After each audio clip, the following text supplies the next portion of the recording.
Recording on. चलिए,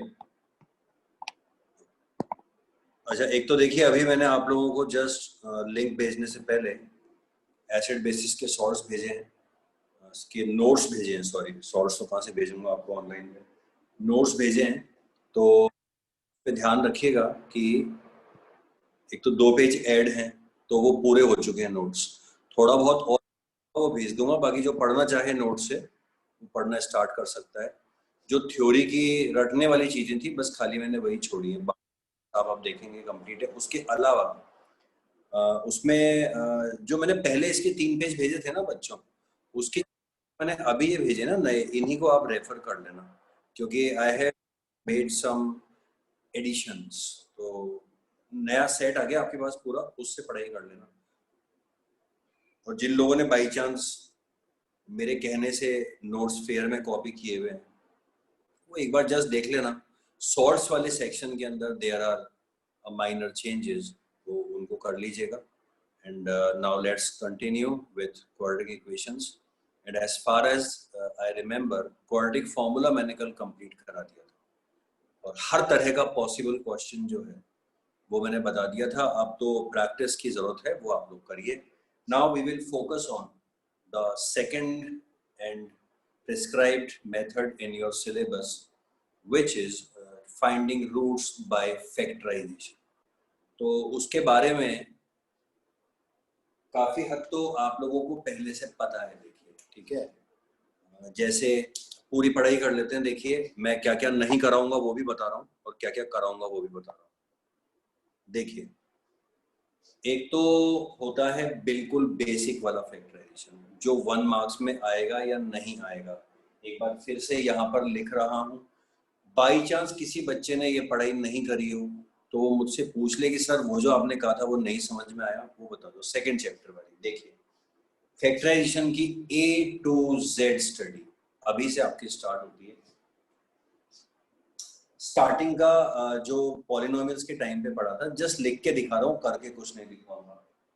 basic basic यानी कि अभी मैं मन से लिख रहा हूँ, फिर मैं रब कर दूंगा इसको, सिर्फ दिखाने के लिए लिख। फर्स्ट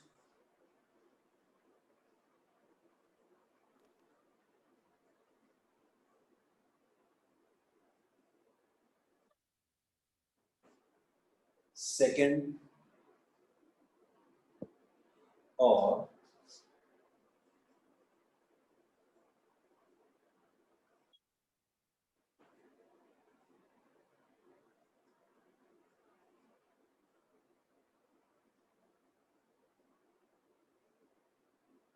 ये इस साल में मैं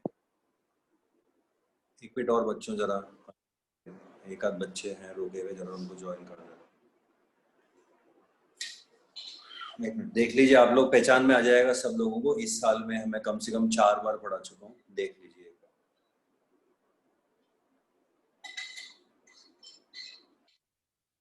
तो ये वो क्वेश्चंस हैं फैक्टराइजेशन के जो मुझे सिर्फ आपको दिखाने, आपको रिमाइंड कराना है कि मैं इस साल के अंदर ये आपको ऑलरेडी 2 से 3 बार पढ़ा चुका हूँ।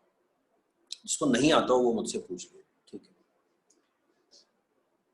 ये बेसिक इसलिए है क्योंकि इसके अंदर आपको ध्यान है कोई भी कोफिशिएंट सिंपल इंटीजर्स लिखा हुआ है, कोई इरेशनल नंबर नहीं है ये बात। तो ये 3 सेक्शंस में आपको शुरू से पढ़ाता हूँ, चाहे इक्वेशन पढ़ाऊँ क्वाड्रेटिक या क्वाड्रेटिक पॉलिनोमियल्स पढ़ाऊँ। ये वो ABC कंप्लीट फॉर्म है, ax² + bx + c। इसकी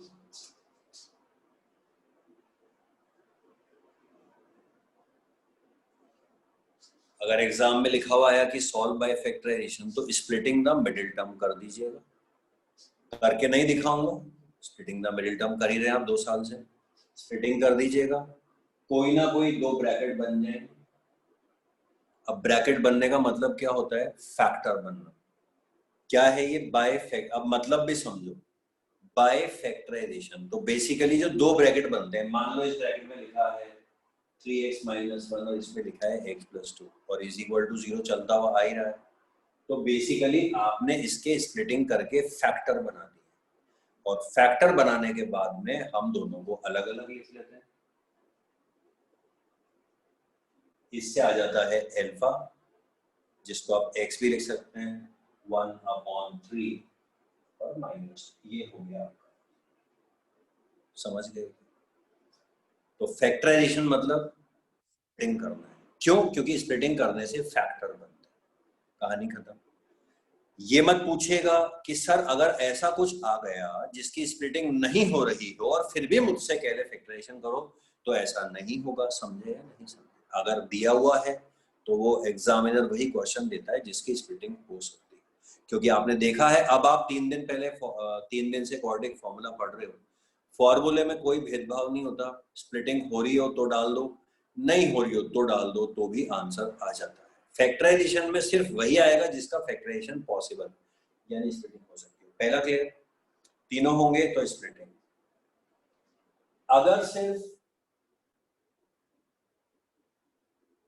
अब आप डेवलप हो चुके हैं, इसीलिए अगर ax² + bx+c पूरा है तो ये, लेकिन अगर सिर्फ ax² और bx ही है, जैसा कि इन दोनों में आपको दिख रहा है, प्लस या माइनस का कोई फर्क नहीं पड़ता, तो याद करिए सर ने क्या सिखाया था, x कॉमन ले लेना, जिंदगी भर काम आएगा जब तक मैथ्स पढ़ोगे। x कॉमन ले लेना, कोई उल जलूल हरकत बर्दाश्त नहीं की जाएगी कि सर मैं तो इसको वहां ले जाके फिर x काट के, नहीं चलेगा। x कॉमन, और कॉमन जैसे इसमें स्प्लिटिंग लेके फैक्टर बनते हैं, इन दोनों में जैसे इसमें से आपने x कॉमन लिया, ये बन गए आपके, जैसे ये थे आपके दो फैक्टर्स, पहले स्टेप के अंदर ही आपके दो फैक्टर्स बन जाते हैं। x बाहर आ गया पहला फैक्टर, इनटू ये रहा दूसरा फैक्टर, इसीलिए आपको क्या कहते हैं, बाय फैक्टराइजेशन। फिर से दोनों को अलग कर लीजिए, एक तो x = 0 और एक 5x - 12 = 0, x = 12/5। पहले कई बार सिखा चुका हूँ, ठीक है बच्चों? आप में से कई लोग सोच रहे होंगे सर आप इतनी बार सिखा चुके हो, दोबारा क्यों सिखा रहे हो? हमें पता है ना, बहुत सारे महात्मा भरे पड़े हैं, प्लस पढ़ने वाला बच्चा भी ये बेसिक चीजें जब काम आता है। अब आपके सर काम में कब आता है? अरे भाई तुम्हारे पूरे जितने चैप्टर्स लिखे हुए इस साल कोर्स के अंदर, सब के अंदर तुम लोग बीच बीच में क्वाड्रेटिक इक्वेशंस को फेस करते और वो उस वक्त पहचान में नहीं आती। देखिए, आप क्वाड्रेटिक इक्वेशन चैप्टर पढ़ रहे हैं तो आपको तब तो पता ही होता है कि मुझे क्वाड्रेटिक इक्वेशन सॉल्व करनी है, तो बुद्धि लगाना कोई बड़ी बात नहीं है। मैं आपको इस चीज की ट्रेनिंग देता आ रहा हूं पूरे साल से कि आप चाहे ज्योमेट्री पढ़ रहे हो, चाहे ट्रिग्नोमेट्री पढ़ रहे हो, अगर पावर आ गई है x², k², p², m², कुछ भी स्क्वायर, तो तुरंत उसके अंदर इन तीनों में से कोई ना कोई काम कर देना चाहिए। तुरंत एक तरफ 0 बना देना चाहिए और फिर ऐसे सॉल्व कर लेना चाहिए। नहीं हो रहा हो तो फॉर्मूले में पटक देना चाहिए, चाहे एपी पढ़ रहे हो, चाहे क्वाड्रेंट ज्योमेट्री, चाहे दुनिया में कोई भी चैप्टर। इसीलिए ये समझाना बहुत जरूरी होता है। और कोर्स में कहीं पर भी इन चीजों को इस तरह से नहीं समझाया गया, इसीलिए ABCD कमजोर रह जाती है। दो चीजें क्लियर हो गई, x² और bx है तो सिर्फ x कॉमन, ठीक है? अब ये लास्ट वाले देखिए, इनमें ax² है और c है, bx नहीं है। क्यों नहीं है bx? क्योंकि b 0 होगा, सीधी सी बात है। इसमें c क्यों नहीं? क्योंकि c 0 होगा। इसमें सिर्फ ax² और c है, बीच में आप देख प्लस भी लगा हुआ है और माइनस भी लगा हुआ है। तो मैंने आपको पहले भी बहुत ट्रेनिंग दी हुई,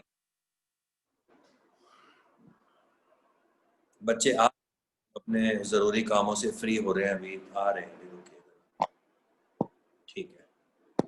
तो देखिए, इनमें मैंने आपको ट्रेनिंग दी हुई है कि अगर a और c आ गया तो अगर बीच में माइनस है तो इसका याद करिए क्या होगा, a² - b²। ये हो जाएगा x का स्क्वायर - 3 का स्क्वायर, x + 3x - 3 सबको आता है। ये हो जाएगा जबरदस्ती √2x का होल स्क्वायर और 5 का होल स्क्वायर, सबको पढ़, नहीं आता तो पूछ लीजिएगा। फिर वही बात है कि क्यों सर a² - b²? अरे टीचर कह रहा है ना बाय फैक्टराइजेशन, तो यहाँ पर स्प्लिटिंग करके दो ब्रैकेट बनते हैं, यहाँ पर x कॉमन लेके बनते हैं और यहाँ पर a+ भी a निकलता है, वो होते हैं दो फैक्टर्स। ठीक है, अब आप इस पर आते हैं तो इन दोनों में कभी भी मैं साइन के बारे में बात नहीं करता। प्लस है माइनस है, एक्स कॉमन आएगा, प्लस है माइनस है, स्प्लिटिंग होगी। इसमें मैं क्यों बात करता हूं, क्योंकि अगर इनके बीच में माइनस आ गया तो इनका जवाब है ए स्क्वायर माइनस बी स्क्वायर, और इनका जवाब अब तो आपको समझ में आ जाना चाहिए कि नो, क्योंकि ना फैक्टराइजेशन हो सकता है ना और कुछ हो सकता है, और अब तो आपके पास में फॉर्मूला भी है, आप जानते हैं, फॉर्मूले में सब पता लग जाता है कौन आएगा कौन नहीं आएगा। अब आप चाहो तो इन दोनों का आप डी निकाल के देख लो, वो डी हमेशा नेगेटिव आएगा, और आपको पता है जब नेगेटिव आता है तो हम नीचे करते ही नहीं है कुछ भी, तो उससे आपको अब डबल कंफर्म हो जाएगा। मतलब अब आपको सारा ज्ञान है, अब आपको हर तरह का ज्ञान मैंने दे रखा है।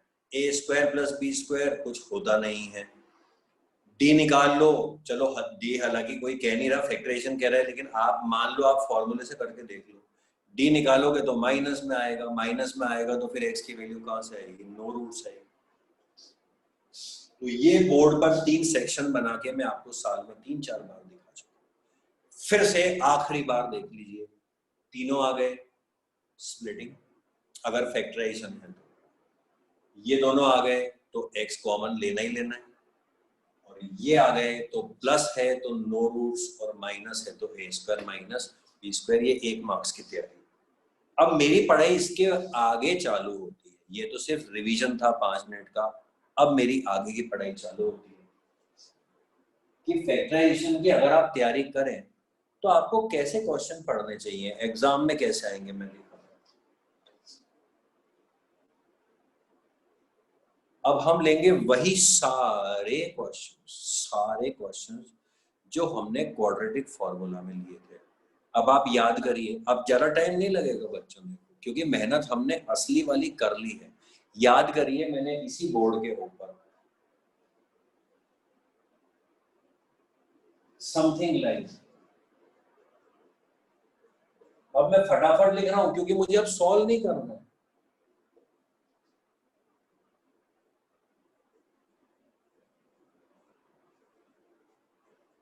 इस तरह के मैंने सवाल लिख के दिखाए थे, अभी नोट्स भेज दिए मैंने आप लोगों को, वर्कशीट।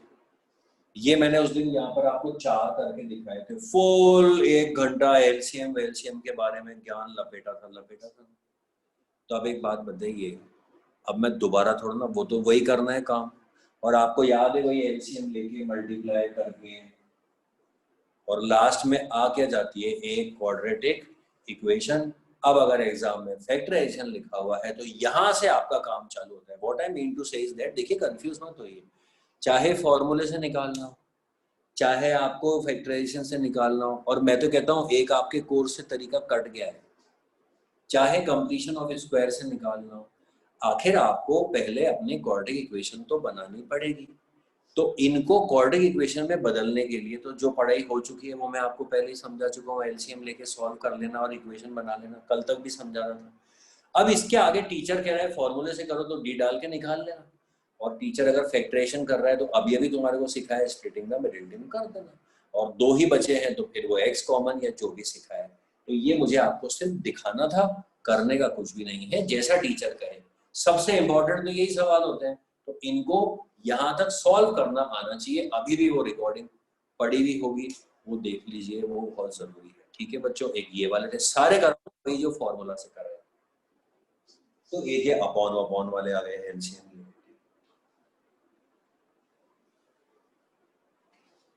एक अपन जो कल कर रहे थे, जो अपन कर रहे थे वो कौन से कर रहे थे आपको याद है, ब्रैकेट वाले। अब आप वो देखो,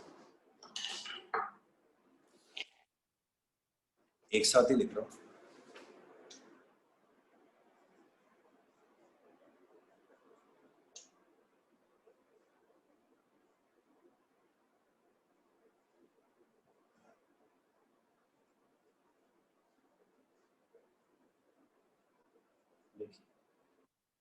आपको याद है ये सबसे लंबे क्वेश्चंस थे, 1-1 घंटा मैंने आपको इन लोगों को इनको पढ़ाया था, याद करिए। इसका डी, इमेजिन करना √3 - 1 का होल स्क्वायर याद, और वो ब्रैकेट खुलेगा बंद होगा, इसमें दोनों में हम x कॉमन लेंगे। क्यों? क्योंकि पहले स्टैंडर्ड फॉर्म बनाना जरूरी है। ये भी ऐसा ही है, इसका d क्या आएगा √2 + 5 √3 का होल स्क्वायर। याद है आपको, पहले खुलेगा फिर वो लास्ट का एडजस्ट होगा। ध्यान रखना a² + b² है, नहीं तो क्वेश्चन बर्बाद हो जाएगा। सब पढ़ा चुका। और फिर a और b वाला भी एक लिख देता हूँ, ये भी मैंने आपको दिखाया था। इसके बारे में तो शायद कल ही बहस हुई थी हमारी।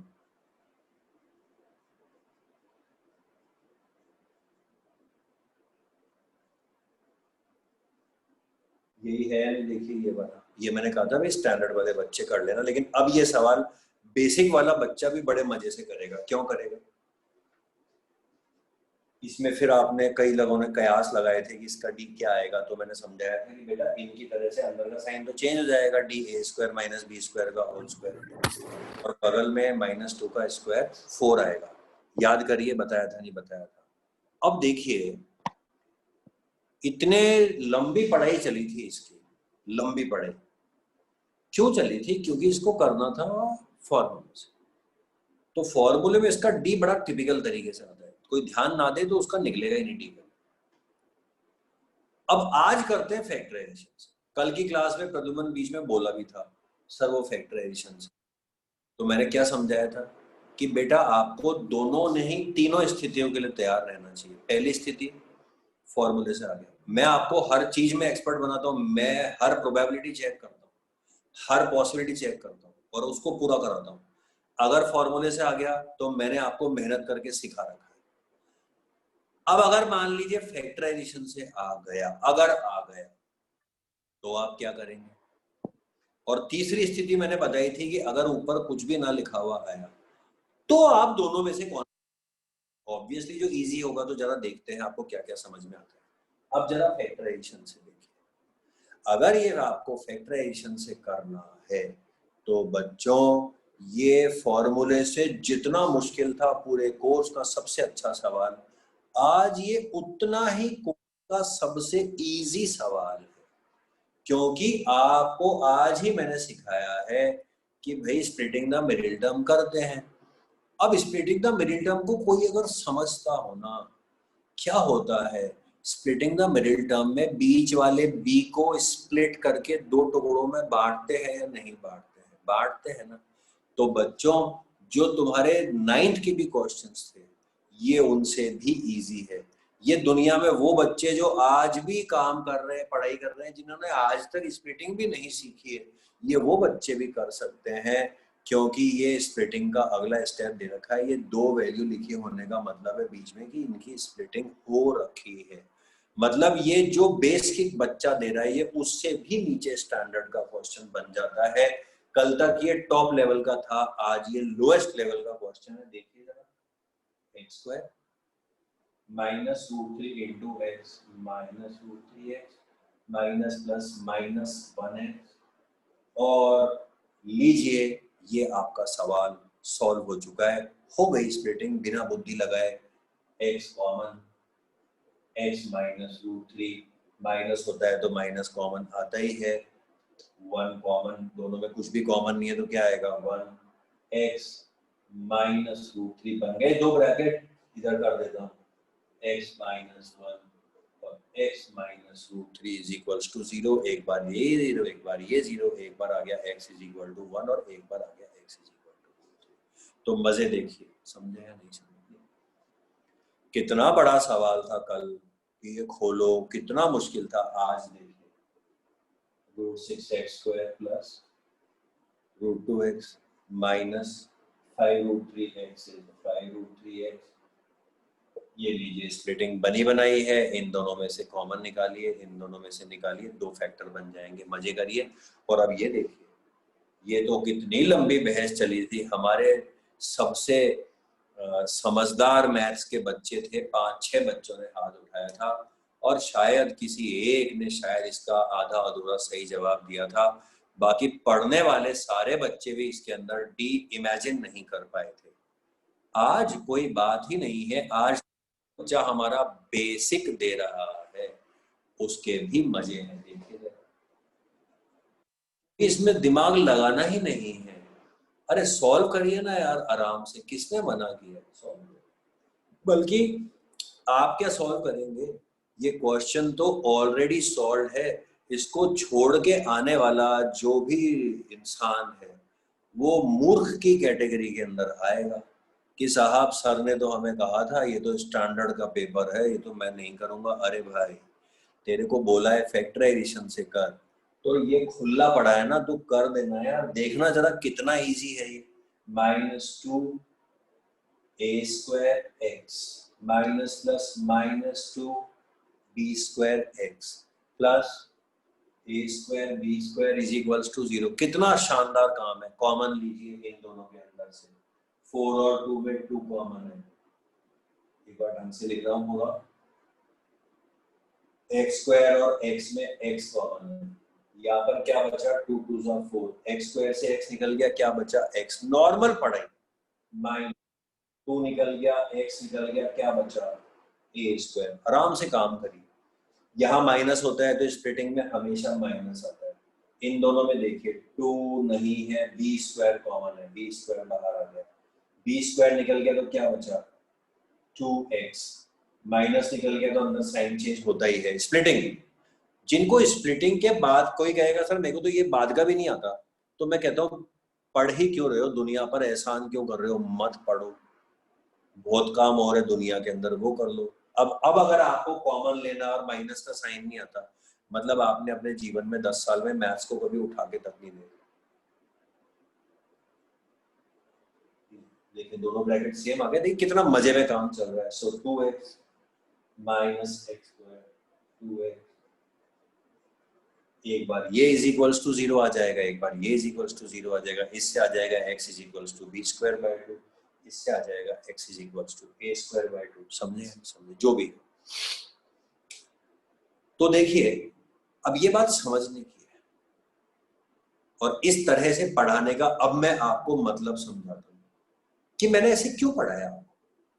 मैंने आपको कहा आपके सामने बढ़ने के 3 रास्ते होंगे, या यूं कह लीजिए कि 3 आपको टीचर के पास रास्ते हैं आपको क्वेश्चन देने के। इसी को एग्जाम्पल बना लीजिए, अब आपकी पढ़ाई कम से कम इस तरह के क्वेश्चंस में कंप्लीट हो गई है।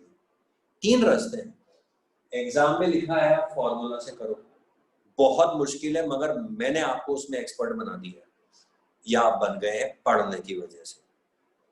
अगर फॉर्मूले से आता है तो सबसे मुश्किल है, अगर फैक्टराइजेशन से आता है तो आप देख रहे हैं सबसे इजी है। तो आपके सामने अगर क्वेश्चन में लिखा हुआ है solve for x by quadratic formula, तो भी आप कर लेंगे, मैंने आपको डीप रिलेट करना वगैरह वगैरह सिखाया है। अगर लिखा हुआ आया सॉल्व फॉर बाय फैक्टराइजेशन, तो भी आप कर लेंगे कि अरे सर फिर तो बहुत ही आसान है। और अब सबसे काम की बात कि अगर ऊपर कुछ नहीं लिखा हुआ आया, सिर्फ ये लिखा हुआ आया सॉल्व फॉर x, तो मेरे से पढ़ा हुआ बच्चा, मैं चाहता हूं कि उसमें इतनी अकल हो कि एग्जाम के अंदर वो ये बोले कि सर मजा आ गया क्योंकि कुछ नहीं लिखा हुआ था, तो मैं तो किससे करके आया, फैक्टराइजेशन से। समझे या नहीं? अब बच्चे मुझसे आके पूछते हैं कई बार कि सर कोई जो थोड़े से मैथ्स में हल्के हो, सर बता दो ना, दोनों में से कोई एक बता दो ना। अब आप खुद देख रहे हैं इस क्वेश्चन में, आप बताइए कि इसको फॉर्मूले से करना आसान है या फैक्टराइजेशन से। 100 में से 100 जने कहेंगे सर फैक्टराइजेशन से, सर इसमें तो कोई शक ही नहीं है। और वैसे बताइए कि आमतौर पर एक एवरेज स्टूडेंट के लिए फैक्टराइजेशन इजी होता है या फॉर्मूला इजी होता है? फॉर्मूला इजी होता है। हर बच्चे को फॉर्मूला इजी लगता है क्योंकि फॉर्मूले के अंदर टेक्निक नहीं लगानी पड़ती, फॉर्मूला लगाना पड़ता है, वैल्यू डालो सॉल्व करो। फैक्टराइजेशन में स्प्लिटिंग करो, वो आनी चाहिए, ये होना चाहिए, वो होना चाहिए।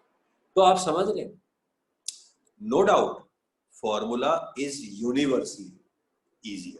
यूनिवर्सली इसलिए बोल रहा हूँ क्योंकि अभी कई बच्चे बीच में नहीं सर मुझे तो आसान लगता है। अबे पर्सनल चॉइस है, एवरेज हर बच्चे को फॉर्मूला इजी लगेगा, लेकिन इस क्वेश्चन के अंदर आप देख रहे हैं कि फॉर्मूला कितना मुश्किल है और फैक्टराइजेशन कितना आसान है। तो इतनी अकल हर बच्चे में होनी चाहिए।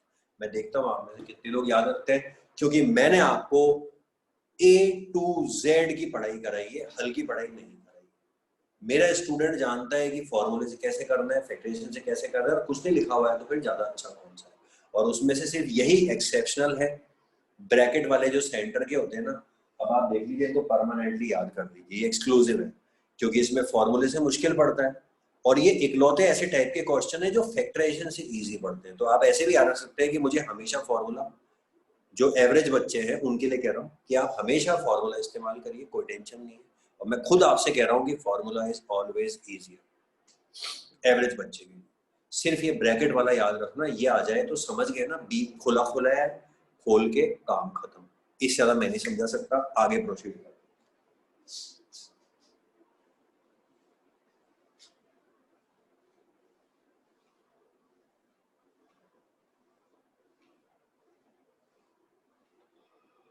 सो एक और छोटी सी कैटेगरी बाकी है, वो और कर लीजिए, लास्ट है मेरे ख्याल से। देखिए ये वाले जो थे,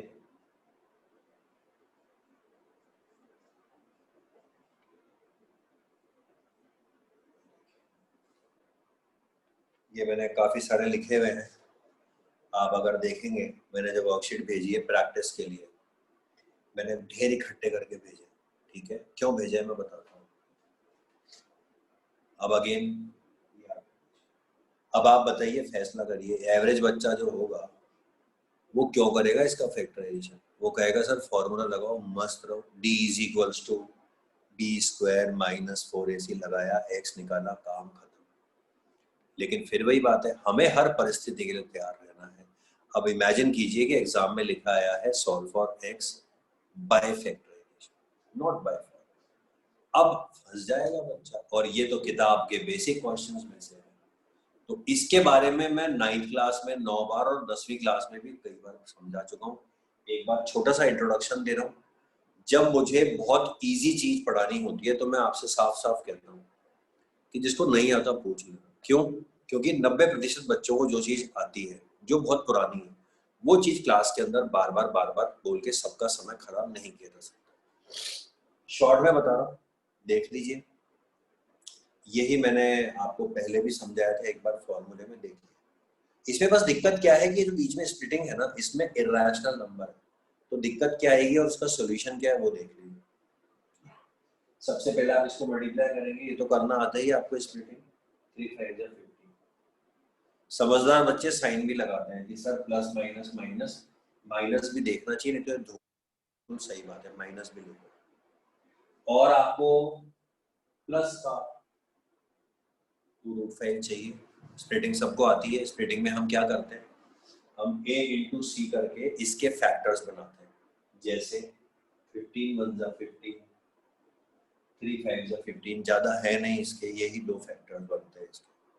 तो हम बचपन से करते आए हैं ये काम, हम पहले इसके फैक्टर्स बनाते हैं, फिर हम ये देखते हैं कि इन दोनों में से कौन सा फैक्टर का पेयर ऐसा है, ये या ये, जिसको प्लस या माइनस करने से ये आना चाहिए। अब देखिए सीधी सी बात है, दिक्कत क्यों आती है कि एवरेज बच्चे को दिक्कत क्यों आती है, क्योंकि देखिए इनको जोड़ के √5 कहां से आएगा, इनको जोड़ के √5 कहां से आएगा। तो बाई चांस की बात है, कल ही अपनी पढ़ाई के अंदर मैंने आपको बताया था वो आम वाली बात, कि 4 आम और 3 आम तो 7 आम होते हैं। अब मान लो ये आम ही लिखा हुआ है आम, तो आम लाने के लिए प्लस माइनस करने के लिए हमारे को 2 जगह आम और चाहिए। तो अब बताइए 15 और 1 से तो ये आएगा नहीं, 3 और 5 से भी ये आएगा नहीं। तो इसकी एक टेक्निक मैंने निकाली हुई है, मेंटल टेक्निक, समझाने के लिए बच्चों को जिनको दिक्कत आती है। एक सेकंड, तो फिर से रिपीट कर रहा हूं, ये जिन बच्चों को, एक मिनट रुकिए बच्चों, क्या मेरा वीडियो पॉज हो रहा था क्या अभी 2-2 सेकंड के लिए? Yes sir. कोई भी एक जना 2 जने बता दे। Yes sir. हाँ ठीक है, हाँ, क्योंकि वो मुझे यहाँ भी दिखाई दिया कि पॉज हुआ, तो इसीलिए मैंने रिपीट करा। अभी मैं ध्यान रखूंगा, ठीक है, अभी तो ठीक चल रहा है, ठीक है। तो फिर से बोल रहा हूँ, ये सिर्फ उन बच्चों के लिए है, बाकी तो जो बच्चे अभी जानते हैं उनको तो पता ही है कि ये कैसे आएगा। जनरल एक आइडिया दे रहा हूँ कि आपको इन दोनों को प्लस माइनस करके, इन दोनों में से किसी एक को प्लस माइनस करके ये लाना है। अब बताइए 15 और 1 से तो आएगा नहीं, 3 और 5 से यार रैशनल नंबर से तो रैशनल नंबर ही आएंगे। 3 और 5 प्लस करोगे तो 8 आएगा, माइनस करोगे तो 2 आएगा। 2√5 कहाँ से आ जाएगा? तो इसका सबसे सिंपल, एग्जाम के लिए जो भी बच्चे हैं जिनको इसमें परेशानी आती है वो देख लीजिए। √5 है ना, तो आपको ऐसे दिखाता हूँ, देखो आपको नई चीज दिखाता हूँ। आपको 2 नंबर चाहिए। ये आज बिल्कुल, ये आज के पहले इतिहास में मैंने कभी ये शब्द नहीं बोले हैं। अभी आज फिर से वीक बच्चों के लिए एक नई टेक्निक, बोलने का तरीका निकाल रहा हूँ। टेक्निक कुछ नहीं होती, बस बोलने का तरीका। देखिए, ये पक्का है कि आपको अगर ये नंबर को 2 प्लस माइनस चाहिए तो मान लीजिए दोनों बॉक्स हैं। आप बताइए कि इन दोनों में भी √5 होना चाहिए नहीं होना चाहिए? इतना तो मैं कल से समझा रहा हूँ भाई। 3 आम और 4 आम 7 आम, 2 आम और 3 आम 5 आम, आएगा या नहीं आएगा? तो मतलब आपको अगर आम चाहिए तो आम तो लाने ही पड़ेंगे। तो ये आम रहे। अब एक बताइए कि ये 2 आम √5 कहाँ पर छुपे हुए? 2 √5 छुपे हुए होते हैं 5 के अंदर। समझे या नहीं समझे? देखिए, तो ये 5 से एक √5 ये निकल गया, एक √5 ये निकल गया, और आपको ये भी पता लग गया कि इसी पेयर से आएगा। अब ये 5 तो बढ़ गया, अब बचा 3। 3 के तो टुकड़े होते नहीं है, तो 3 को इनके साथ में कहीं भी चिपका दीजिए। ये बन गए आपके 2। ये स्टाइल थी नई समझाने की। अब इन दोनों से आप देख लीजिए आपका 2√5 आ ही जाएगा। 3√5, 3 आम में से एक आम मैं खा गया, अबे तो कितने बचेंगे? 2√5 तो बचेंगे। तो जिनको लगता है कि ये मुश्किल है, वो उन्होंने जबरदस्ती बना रखी है, बहाना बना रखा है जीवन का। आपसे पूछ ले अभी घर में 3 आम में से एक आम अबे ओए खा गया, कितने बचे? तो आपको पता है 2 आम। लेकिन जैसे ही आपको बोलो 3√5 में से एक √5 चले गए, कितने बचे? 2√5, तो आपको झाड़ लग जाते हैं। ये गलत बात है, ठीक है? हो गई स्प्लिटिंग। इतनी इजी होती है और कुछ नहीं होता। अब इस स्प्लिटिंग को तोड़ के यहाँ लिख दीजिए, कॉमन वॉमन निकाल लेना। और फिर कोई बच्चा कहे कि सर मेरे को कॉमन निकालने में तकलीफ आती है, तो फोन लाइन खुल ली है, वो केबीसी की तो कभी कभी खुलती है, अपनी तो फोन लाइन ओपन है डेली, तो आप पूछ सकते हैं। आप पढ़ने की इच्छा होनी चाहिए। आपकी इच्छा है तो आप मुझसे बोलेंगे तो मैं आपको समझा भी दूंगा, ऐसी कोई दिक्कत नहीं। तो एक ये एग्जाम्पल था, एक से कुछ नहीं होता, तो मैं आपको साइमल्टेनियसली 1-2 एग्जाम्पल्स और दूं, जिससे आपको पता लग जाएगा कि हाँ यार ये चीज तो अपन पढ़ाई कर सकते हैं, ये तो अगर एग्जाम में आएगा तो अपन आराम से करके आ जाएंगे। आप ही की जो वर्कशीट भेजी है मैंने आपको, मैं उसी में से लिख रहा हूँ।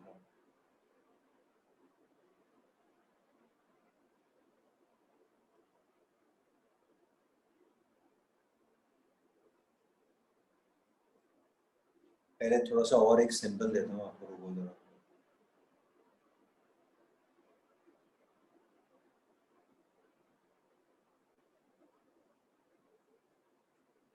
वर्कशीट के ही है, ठीक है?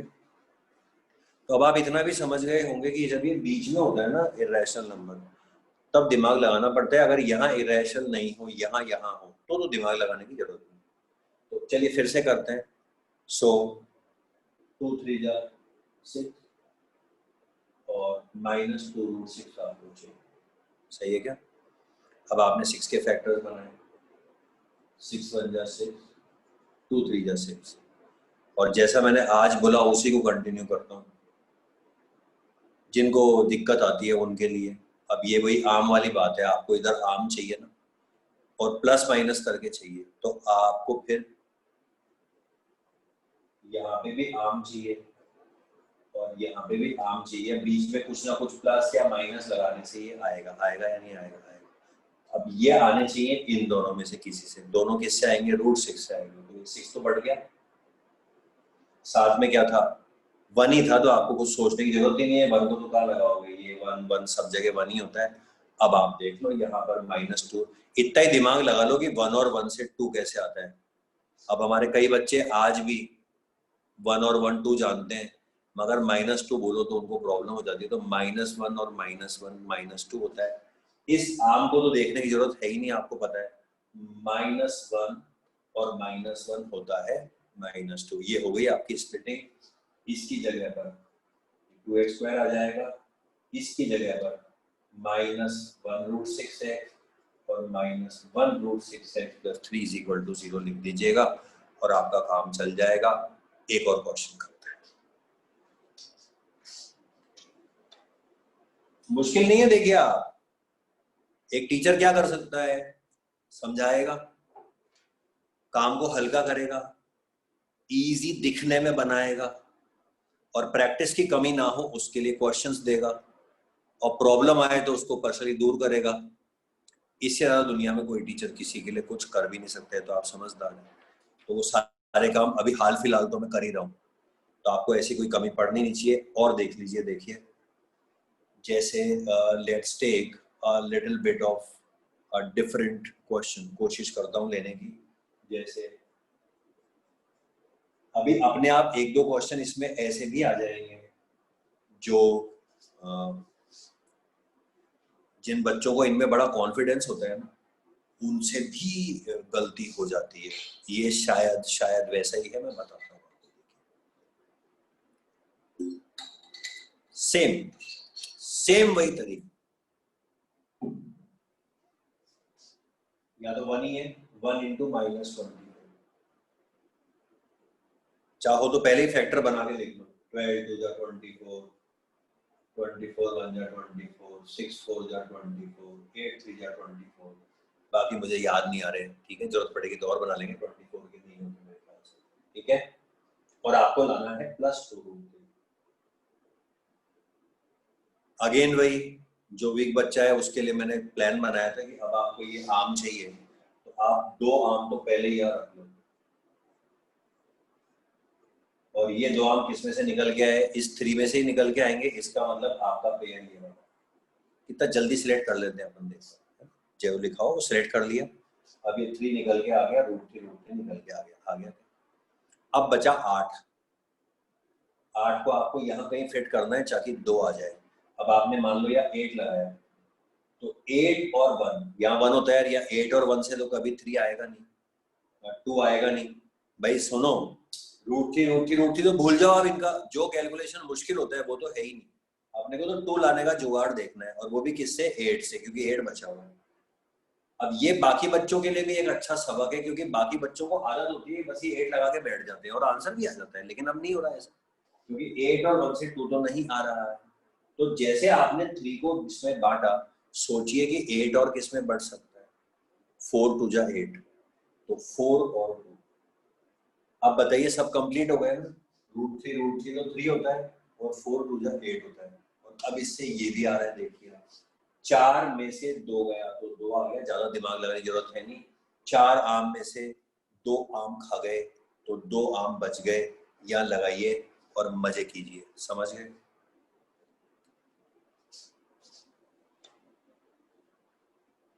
बाकी तो देखिए, अब आप समझदार हैं, प्रैक्टिस कर लीजिएगा। अगर मैं सही गिन पा रहा हूं तो मैंने जानबूझ के ये जो नीचे बनाई थी वर्कशीट, इसमें मैंने लेवल 2 के अंदर, अगर आप देखेंगे, छांट के इस तरह के 6 क्वेश्चंस लिखे हुए हैं। बहुत होते हैं, कर लीजिएगा, ठीक है। और इसके साथ में मेरा क्वाड्रेटिक फॉर्मूला का काम और फैक्टराइजेशन का काम खत्म होता है। तो this is, you can say, the first bit of chapter, पहला जो है पार्ट, वो खत्म होता है। लीनियर इक्वेशन और क्वाड्रेटिक इक्वेशन को हम 2 हिस्सों में पढ़ते हैं, मैं भी आपको 2 हिस्सों में पढ़ाता हूँ। पहला हिस्सा होता है सॉल्व करने वाला, दूसरा हिस्सा होता है वर्ड प्रॉब्लम्स।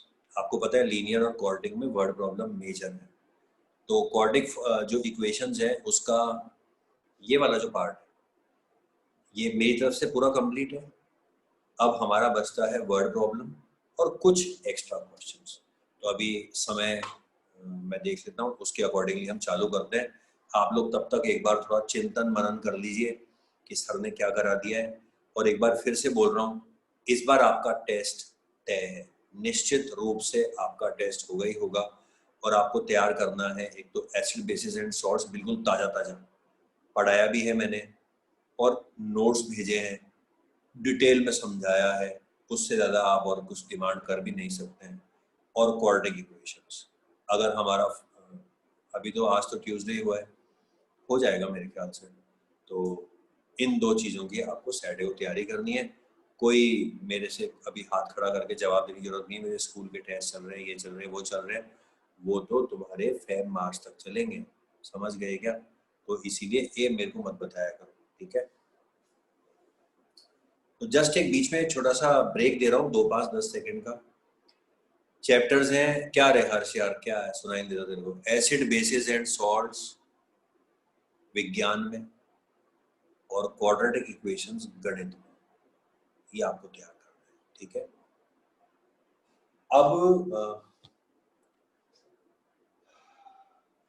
अब इसको उठा के साइड रख देते हैं। अब बात करते हैं वर्ड प्रॉब्लम्स की।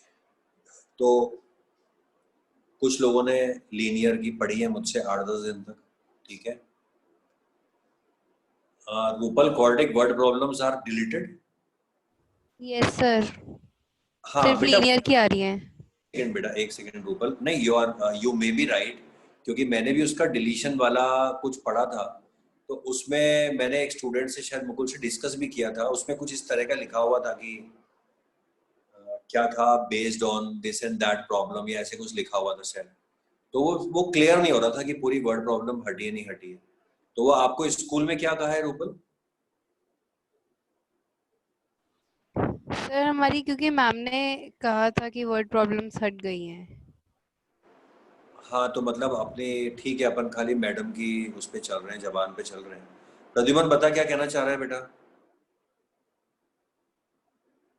सर हमारे स्कूल में कहा है कि सर सारी नहीं हटी हैं, सिर्फ कुछ लास्ट वाली वो वाली है जो हटी है, बाकी सिर्फ मुश्किल वाली वरना आ रही है। लास्ट वाली कौन सी होती है? सर जिसके अंदर हम अपॉन एक्स को लेते हैं ना, एक्स को डिनोमिनेटर में लेते हैं, जैसे स्पीड हो गया या टाइम वो वाली हो गई, वो वाली हटी है सर। मतलब वही है टीचर्स के, भाई देखो ऐसा है, सुनो मेरी बात। मैंने आपका डिलीशन वाला कोर्स जब देखा था, तो उसमें अभी कुछ दिनों पहले की ही बात है, शायद मेरे को याद भी आ रहा है, मुकुल से ही बात हो रही थी, उसी के स्कूल में कोऑर्डिनेट इक्वेशन आता, उसी ने सवाल उठाया था। तो मैंने उस पेज को देखा था जिसपे डिलीशन लिखा हुआ है, तो उस पर स्पेसिफिकली समझ में नहीं आ रहा था कि क्या लिखा हुआ। तो आई एम नॉट श्योर कि वो क्या हटा। जैसे देखो तुम्हारे सर स्कूल में, उसमें लिखा हुआ था situational based problems on equations reducible to quadratic equations. अब यार ये तो मतलब इसका, वो प्रॉब्लम्स हैं जो मतलब जो पहले कुछ और हैं बट वो रिड्यूस होके क्वाड्रेटिक इक्वेशन बनती हैं। अरे यार रूपल, वो तो मैंने भी पढ़ा हुआ है बेटा, लेकिन अब मैं आपको कैसे बताऊं, रिड्यूसिबल टू क्वाड्रेटिक इक्वेशंस जो होती है ना, वो अलग होती हैं। चलो या तो एक काम करते हैं ना, अरे लेट्स डू वन थिंग, मैं और चेक कर लेता हूँ आज, और इसको अपन आज आज होल्ड पर डाल देते हैं, ठीक है?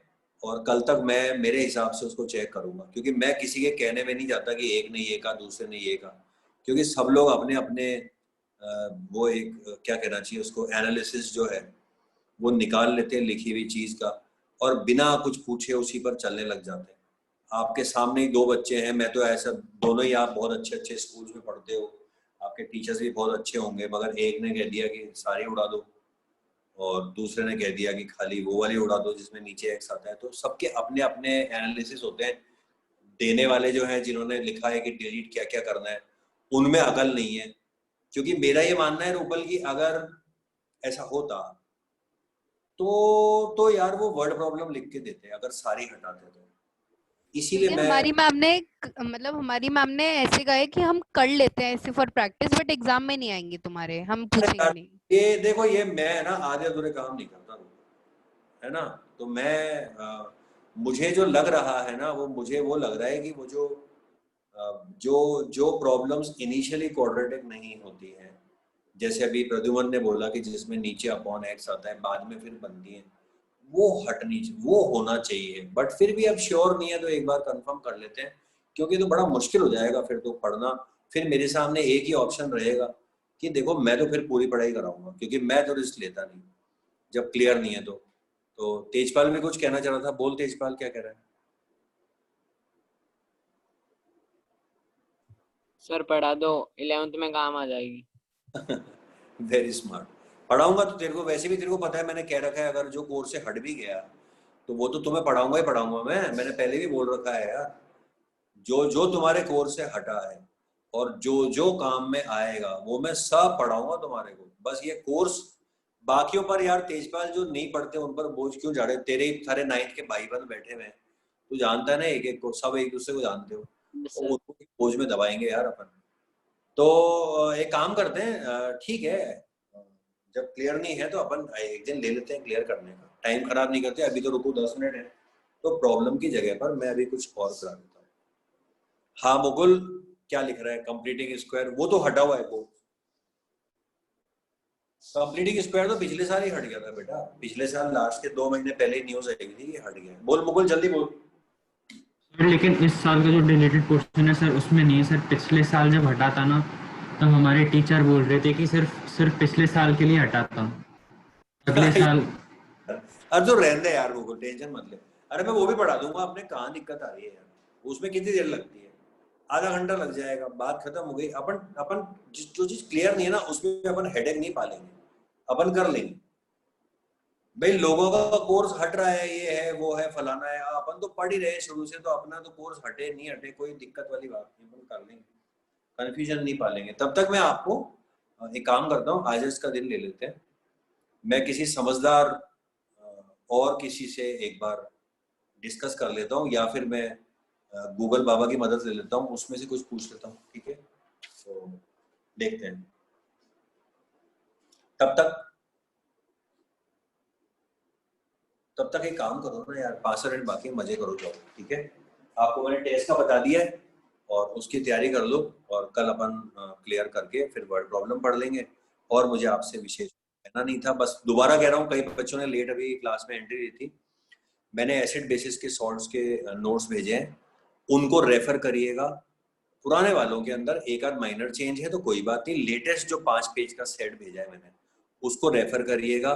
सिर्फ उसमें लास्ट में वो जो कॉमन सॉल्ट वगैरह वगैरह का है वो मैंने अभी नहीं जोड़ा है, और मेरे ख्याल से उसमें टमाटर में कौन सा एसिड होता है, दूध में कौन सा होता है, वो सब मैंने अभी नहीं जोड़ा है, वो भी मैं सोच समझ के बना दूंगा। बट प्रेफरेबली मैं पहले अभी वो जो केमिकल रिएक्शन इक्वेशन का एक पेज छूट गया था उसको बनाऊंगा। तो आपका काम तो मैं एक बार पूरा कर रहा हूँ पहले, ठीक है? और बाकी मैं क्लास अभी 5 मिनट जल्दी बंद कर रहा हूँ, कल मिलते हैं आप, ठीक है? Bye, enjoy.